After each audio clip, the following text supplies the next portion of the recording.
Усяго вам добрага. Добрый день, шановний господар. Які у вас сродки виміренню?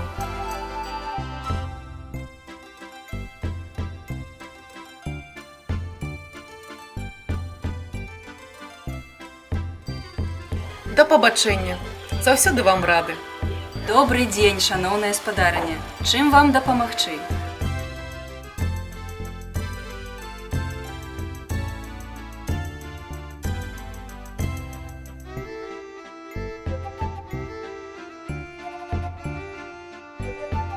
Кожная пятніца. Роднае сваё.